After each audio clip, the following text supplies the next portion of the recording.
O Senhor esteja convosco. Proclamação do Evangelho de Jesus Cristo segundo Lucas. Naquele tempo, algumas pessoas comentavam a respeito do templo, que era enfeitado com belas pedras e com ofertas votivas. Jesus disse: Vós admirais essas coisas? Dias virão em que não ficará pedra sobre pedra, tudo será destruído. Mas eles perguntaram: Mestre, quando acontecerá isto? E qual vai ser o sinal de que estas coisas estão para acontecer? Jesus respondeu: Cuidado para não ser desenganados, porque muitos virão em meu nome dizendo: Sou eu. E ainda: o tempo está próximo. Não sigais essa gente. Quando ouvirdes falar de guerras e revoluções, não fiqueis apavorados. É preciso que estas coisas aconteçam primeiro, mas não será logo o fim. E Jesus continuou: Um povo se levantará contra outro povo, um país atacará outro país. Haverá grandes terremotos, fomes e pestes em muitos lugares. Acontecerão coisas pavorosas e grandes sinais serão vistos no céu. Palavra da salvação.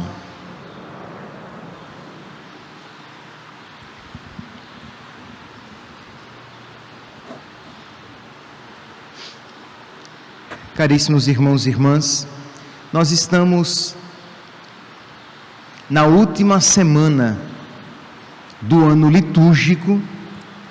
A partir de domingo já celebraremos Ano Novo na igreja, e os textos litúrgicos, se vocês só observarem, todos eles vão nos remeter a essas realidades escatológicas, isto é, essas realidades que dizem respeito ao fim dos tempos, o que vai acontecer, como será o fim dos tempos. Então, tanto aqui o Evangelho, tanto a primeira leitura como o Evangelho, eles de alguma maneira nos remetem a essas realidades finais. A antífona do Evangelho diz assim: permanece fiel até a morte, e a coroa da vida eu te darei.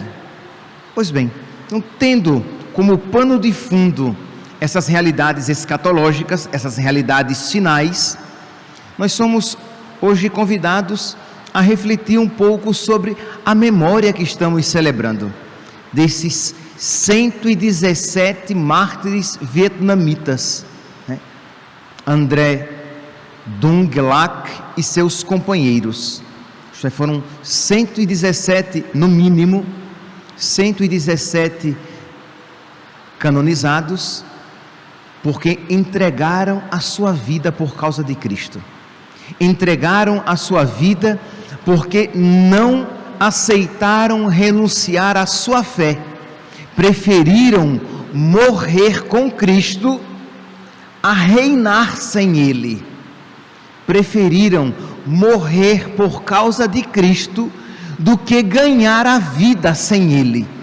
Meus irmãos, percebe que muitas vezes é exatamente esta a nossa tentação, isto é, nós gostaríamos de ter as duas coisas, gostaríamos de não precisar renunciar, mas constantemente este dilema nos será proposto, isto é, o que você escolhe?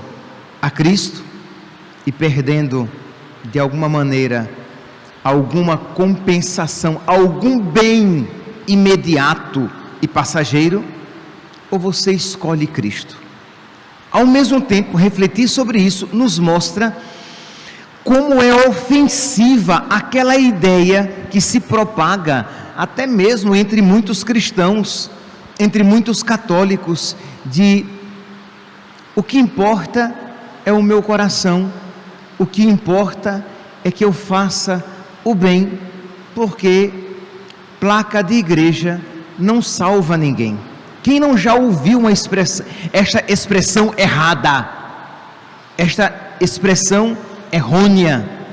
Porque, meus santos, se fosse tão indiferente assim, ser católico ou não, ser cristão ou não, o que é que esses missionários foram fazer naquela região para pregar Cristo e a sua igreja, se não é tão importante assim? Porque esses missionários, imagine, no início nós tínhamos, pelo menos destes 117 que morreram, 11 eram espanhóis e 10 eram franceses.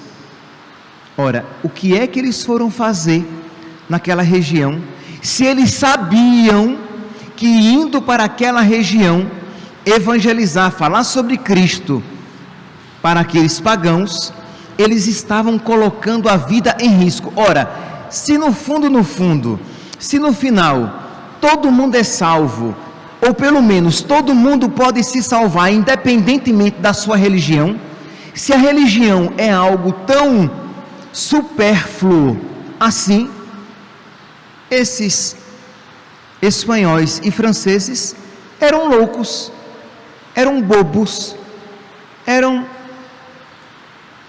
bestas, bobinhos. Por quê?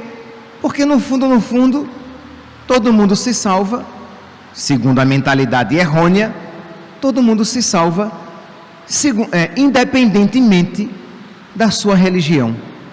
Mas, meus irmãos, a fé católica é muito firme e muito clara neste ponto. Isto é, não é indiferente. Nosso Senhor Jesus Cristo, o Filho de Deus feito homem, Ele fundou uma religião e deixou essa religião aqui no mundo, e nós somos chamados por fidelidade a Ele, a ir por todo o mundo e pregar o Evangelho a toda criatura, batizando-os em nome do Pai, e do Filho e do Espírito Santo. Nós somos chamados a ser movidos por verdadeira caridade, de modo que nós desejemos tanto o bem do outro, como desejamos o bem nosso, que desejemos tanto a salvação do outro, como desejamos a nossa, ao ponto então de colocarmos até mesmo a nossa vida em risco, para que nós possamos ganhar alguns para Cristo. Então percebe que celebrar esses santos missionários, esta celebração nos remete a várias realidades, nos remete a esta singularidade da Igreja de Cristo, nos remete a um ardor apostólico entre os nossos, porque é claro, não espere você ir para terras estrangeiras para evangelizar, não espere você ir para terras estrangeiras para gastar a própria vida evangelizando. Gaste a própria vida aqui entre os seus, testemunhando Cristo e querendo ganhá-los cada vez mais para Cristo e para a sua igreja, e ao mesmo tempo ter em mente que o fardo, o cansaço, a perseguição, o sofrimento faz parte de todo discípulo de Cristo. Isto é, quando nós olhamos para esses missionários, nós vemos de uma maneira maximizada aquilo que deve fazer parte da vida de todos nós. Um cristão que quer viver na moleza, na ausência de dificuldade e de sofrimento, ele não é um cristão de fato. E cada um olhe para a sua vida, olhe para as suas cruzes, olhe para aquelas dificuldades na sua vida, dificuldades ligadas ao seu seguimento a Cristo. Isto é, porque você resolveu seguir a Cristo e levá-lo a sério, algumas dificuldades se fazem presentes. Talvez se você fosse pagão, isso nem estivesse presente na sua vida, mas porque você abraçou Cristo e o Evangelho, isso se faz presente. Mas você sabe que sofrer por Cristo vale a pena. Você sabe que existe um céu esperando por você, por mim. Então vale a pena perder a vida por causa de Cristo. E meu santinho, você precisa repetir isso constantemente para você, porque nós somos constantemente tentados a esquecer. Não esquecer de fato, mas de não levar esta fé até as últimas consequências da sua vida.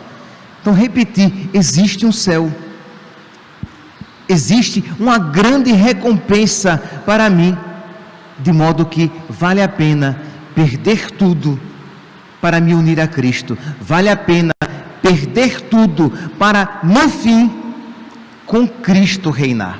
Pois bem, voltemos então aqui para os nossos mártires. Eles vão para a região do Vietnã e são 117 mártires, mas eles não foram todos martirizados no mesmo momento. Nós estamos aqui num período entre o século XVI, quando começa a perseguição, e o século XIX, 1800, no final do século XIX. Então, durante esse período, muitos outros foram mortos. Nós temos apenas estes 117 canonizados. Recordemos-nos que nós, quando celebramos a festa de todos os santos, nós celebramos também esses santos desconhecidos, estes outros que foram fiéis a Cristo, uns fiéis até o derramamento do sangue, outros fiéis na renúncia cotidiana da sua vontade, abraçando a vontade de Cristo, e que foram santos, se santificaram, mas que não foram canonizados. Mas dos canonizados, nós temos aqui 117, 96 eram vietnamitas, 11 eram espanhóis e 10 eram franceses. Desses, 8 eram bispos, 50 eram padres e 59 eram leigos. Nós temos aqui uma senhora mãe de 6 filhos, Agnes, imagine, com 6 filhos, foi martirizada, deixando os 6 filhos. Vocês podem imaginar a dor no coração de uma mãe que deixa os seus 6 filhos, porque sabe que morrendo por causa da fé, ela deixa para eles uma riqueza maior do que se com eles permanecesse para guardá-los. Meus santos, ou nós temos aqui uma fé viva e firme, que consegue ver muito além da simples natureza, das simples coisas naturais, ou nós acharemos uma loucura, um exagero. O outro, um pai de família, catequista, e eu não copiei aqui o nome dele, mas era um catequista, pai de família, que também foi martirizado. Um outro, um seminarista, que Tran Van Trien, esse seminarista, que também foi martirizado. Nós temos, no início dessa perseguição, nós temos Teófilo Venard, que Santa Teresinha do Menino Jesus tinha um carinho muito grande por ele, porque assim ele deixou alguns escritos, e ela era como que devota deste missionário, e que ele morreu por uma espécie de tortura chamada Lang Tri, que era morte por 100 cortes, por 1000 cortes. Isto é, a pessoa era martirizada com 1000 cortes. O último era o corte da jugular ou a decapitação, mas ia matando a pessoa aos poucos. Isso duravam dias. Arrancavam-se as unhas, cortava-se orelha, nariz, alguns tendões, nervos, para que pontos que não sangrassem muito, era colocado alguma substância para estancar o sangue, e a pessoa não morresse derramando o sangue, para que ela sofresse o máximo possível e chegasse aos 1000 cortes. Nós temos o bispo José Ganjúrio, que ele relata, biógrafos relatam que todos foram colocados numa cela sem roupa, para que esperassem o momento da morte. E antes disso, naquela sala escura em que mal se conseguia ficar de pé, ninguém conseguia se sentar, eles ficavam ali esperando o dia da sua decapitação. Meus irmãos, quando nós vemos então esta realidade, e nós vemos o quê? Que quando esses homens que são conduzidos à morte, quando eles podem falar, quando os biógrafos, nós temos aqui uma carta de Paulo Lee, um dos martirizados, que teve o privilégio de ter papel, e ele escreveu uma carta. Ele era reitor de um seminário, e ele escreveu uma carta para os seus seminaristas. E quando nós ouvimos as suas palavras, nós conseguimos perceber que este homem estava cheio de Deus. Nós conseguimos ver que é verdade que Deus não abandona os seus. Há um filme, se eu não me engano, o nome do filme é O Silêncio, ou apenas Silêncio. Não me vem aqui o nome do escritor, não é escritor, daquele que escreveu o filme. É muito conhecido, é tão conhecido que eu esqueci, mas é muito conhecido. E o filme mostra o martírio, a perseguição dos japoneses. Ora, mas não é um filme bonito. Por quê? Porque o filme mostra os japoneses como que sofrendo, e Deus que não fala, assim, são puramente heróis. Não existe uma presença de Deus no coração daqueles que sofrem. Então é quase como ateus sofrendo por um Deus mudo. Não, este filme não é um filme belo. Quando nós vemos aqui, por exemplo, a carta de São Paulo Lee, nós vemos que ele vai ser martirizado, mas o coração dele está cheio da presença de Deus. Eu, Paulo, não é São Paulo apóstolo não, aqui é o Paulo missionário, Paulo Lee. Eu, Paulo, preso pelo nome de Cristo, quero levar ao vosso conhecimento as minhas tribulações cotidianas que me assaltam de todos os lados, para que, inflamados pelo amor de Deus, possais louvá-lo, porque a sua misericórdia é eterna. Imagine, alguém que está caminhando para a morte, que está sendo torturado, que está preso esperando o momento da morte, que está sendo maltratado, e ele diz: a misericórdia de Deus é eterna. Você percebe que tem algo de Deus no coração desse homem, que não é simplesmente uma pessoa sofrendo, que ele aprendeu que os livramentos de Deus podem ser variados. Deus pode nos livrar, já falei tantas vezes aqui, Deus pode nos livrar do sofrimento, e Deus pode nos livrar no sofrimento. Isto é, Deus pode nos livrar de algo de trágico, de terrível, de uma grande tribulação, como Deus pode nos livrar naquela tribulação. Isto é, a presença de Deus é tão forte em nós, que embora nós morramos, que embora nós experimentemos a morte, nós experimentamos a sua divina presença no nosso coração, que nos sustenta, e podemos dizer aqui como Paulo: eterna é a sua misericórdia. Ele diz: o meu cárcere é verdadeiramente a imagem do fogo eterno. Isto é, onde eu estou preso é a imagem do inferno. É terrível. Ele não está romantizando, isto é, ele está sofrendo. O meu cárcere é a imagem do fogo eterno. Aos cruéis suplícios de todo gênero, grilhões, algemas, ferros, juntam-se ódio, vingança, calúnias, palavrões, acusações, maldades, falsos testemunhos, maldições e finalmente angústia e tristeza. Vocês percebem que as duas coisas estão juntas.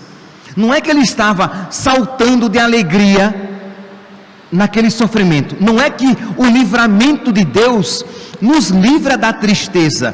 E aqui, meus santos, é uma realidade que ou você a experimenta na fé, ou sempre vai ser difícil coadunar, conjugar, isto é, como é que uma pessoa triste e angustiada, sofrendo, passando privação e sendo perseguida, como é que ao mesmo tempo ela experimenta aquela consolação de estar na presença de Deus, de Deus estar nela e ela em Deus, e ela dizer: eu escolho estar com Jesus na cruz. Percebe que se por um lado, referindo-me àquele filme lá dos mártires japoneses, eu não estou dizendo que o mártir está sozinho na tristeza. Por outro lado, eu não estou dizendo que o mártir está, não obstante no sofrimento fictício, ele está de verdade gozando a felicidade. Eu estou dizendo que as duas coisas estão juntas. Ele está verdadeiramente sofrendo, mas ao mesmo tempo verdadeiramente feliz por entregar a sua vida como Cristo, por deixar Cristo se entregar na sua própria vida, por poder completar na sua carne aquilo que lhe falta dos sofrimentos de Cristo. Então, esta realidade mística que nós podemos vislumbrar de longe, mas que só sabe de verdade quem experimentou algo assim. E não precisa pegar algo extremo, é só você pegar, você se recordar de alguns momentos difíceis na sua vida em que você experimentou a providência de Deus, o cuidado de Deus, a mão de Deus que estava com você, mesmo quando tudo parecia cair ao seu redor. Você sabia: ainda que eu passe pelo vale das sombras, eu não temerei, porque o Senhor está comigo. O vale é de sombra, o vale é de lágrimas, mas eu sei que Ele está comigo. Eu não vou me desesperar. Estou sofrendo, mas não vou me desesperar. São Paulo diz, né? Somos em tudo atribulados, mas não desamparados. Estamos sofrendo, mas não desanimados. Isto é, nós sabemos que estamos com Cristo.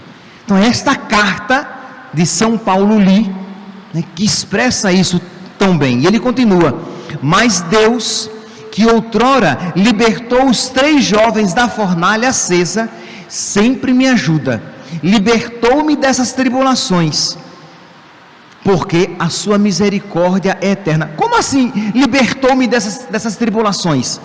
Se ele estava preso, se ele estava sendo caluniado, perseguido, maltratado, passando fome, se ele estava prestes a ser morto, mas Deus libertou-me dessas tribulações, porque já não sou eu mais que vivo, mas é Cristo que vive em mim, de modo que Cristo nele diz: ninguém tira a minha vida, eu a dou livremente.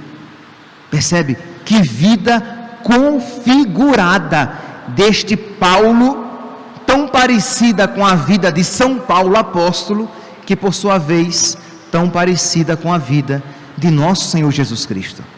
E ele continua, e já vou terminar: graças a Deus, no meio desses tormentos que continuam a apavorar os outros, sinto-me alegre e contente, pois não me julgo só, mas com Cristo, nosso Mestre, suporta todo o peso da cruz, deixando-me apenas uma pequena e ínfima parte.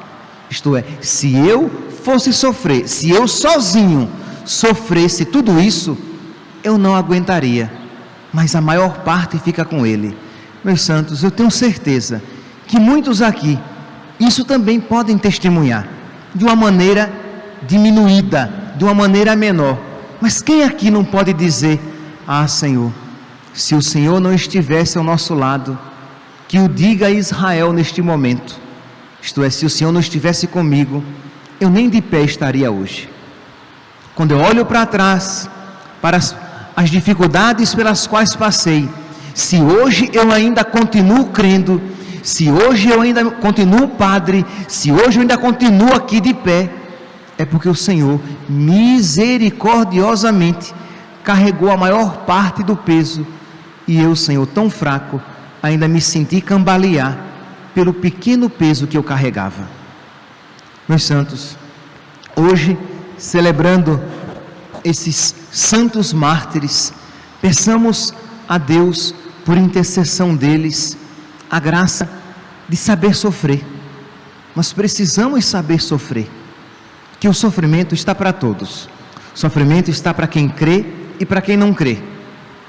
O sofrimento não é apenas para os cristãos, o sofrimento é para todo mundo. Só que o sofrimento para o cristão se chama cruz. Cruz que tem Cristo. Então que nós aprendamos a sofrer, de modo que o sofrimento construa em nós um homem novo, uma mulher nova, um homem que ama mais, uma mulher que ama mais, um homem que é mais movido pela caridade, pelo amor a Deus e pelo amor aos irmãos.